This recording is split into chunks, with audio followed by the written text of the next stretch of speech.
Welcome back.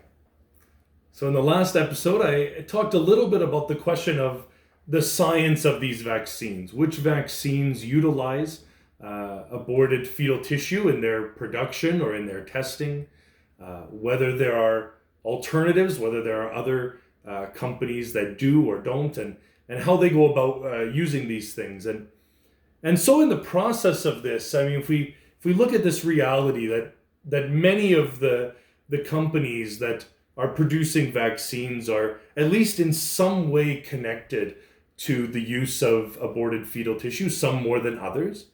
Nevertheless, the church always sees this as a moral evil. The church sees that there is nothing that can ever justify the killing of a human being.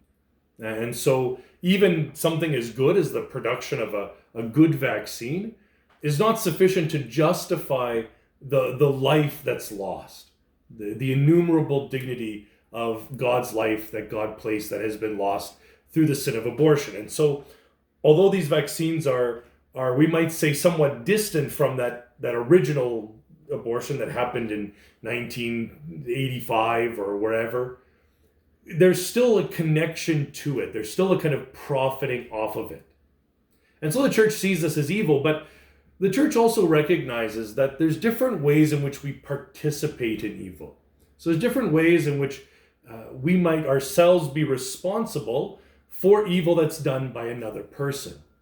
So certainly, if something evil is done and I'm involved in it, if I see someone who's beating someone up and I join in the beating, then that is, of course, I'm responsible for that sin. But I'm also responsible if I praise or approve them. If I say good things about them, if I go around acknowledging what a good thing they did, then I too am responsible for that sin. Or even if I have the ability to hinder them and I don't. If I see someone being hurt and I just through silence just kind of don't report it or don't try to do anything to prevent it, if I don't call the cops, if I just engage in a kind of deference to it, then I too can be responsible for it. And if I seek to protect the evildoers, if I allow those criminals to hide out in my basement or something, then I too am cooperating in that evil.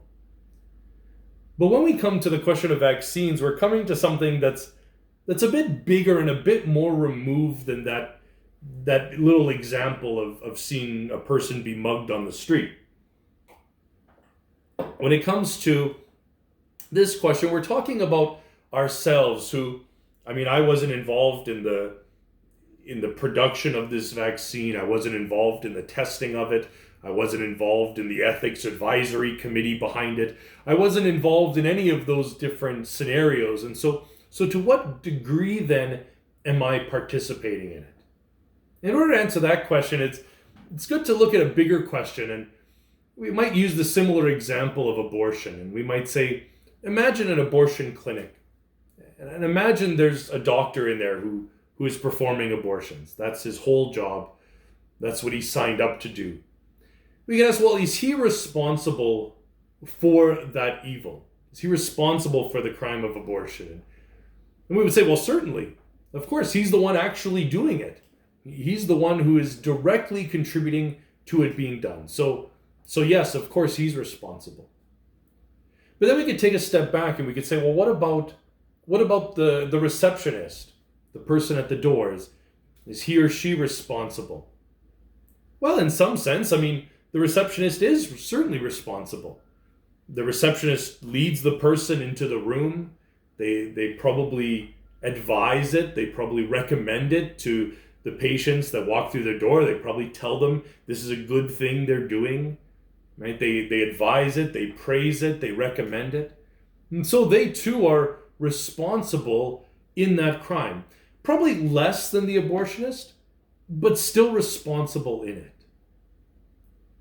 Then indeed we could take another step back and we could ask, well, what about the city official who gave them the permit to build the abortion clinic? Is he responsible? And there we come to a little bit more of a difficult question. Well, he's certainly not involved in it. he might himself personally think it's wrong, but is he responsible for? Well, maybe in some sense, maybe if he voiced an objection to it, maybe the city would listen to him. Maybe they would forbid that abortion clinic from being built. Maybe if he voiced his opinion, maybe it wouldn't happen. Or maybe the city would just find somebody else. They might fire him from his job, and they might just put somebody else in his place who would just rubber stamp that project.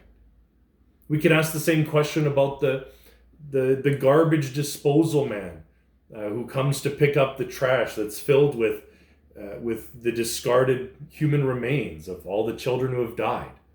It's like, well, is he responsible? Well, not in the same way as the receptionist or the abortionist, right? I mean, he's playing a far more removed role from that crime. He's just doing his job. He's picking up trash at a bunch of different places.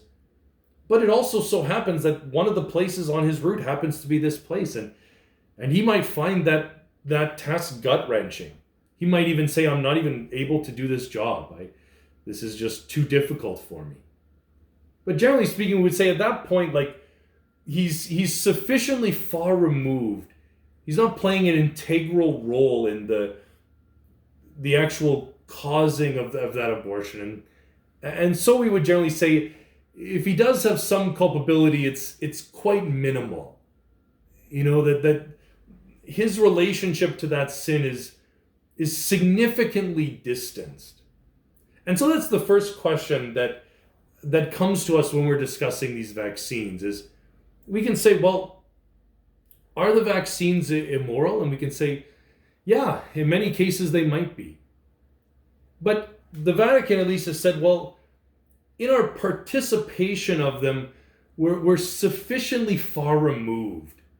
You know, I'm not involved in the production, the testing. I'm not approving of the vaccine. I'm not hiding the people who are making the vaccine from the law. I'm not doing anything that would be cooperating in that sin.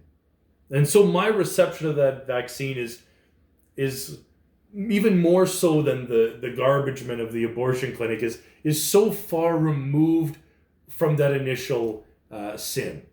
That I'm sufficiently far removed that on that sense we would be able to say, well, the person who receives a vaccine is sufficiently distanced from that moral evil. Even though it still is a moral evil, they're sufficiently distanced from it that they're not the one cooperating in it.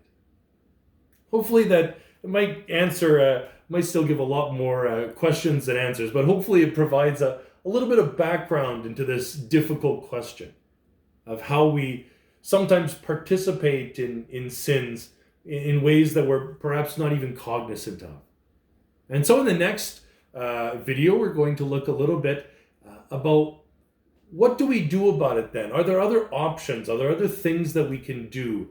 Are there other ways in which we can make our knowledge of our objection to this practice known? And so we'll look at that in our next video.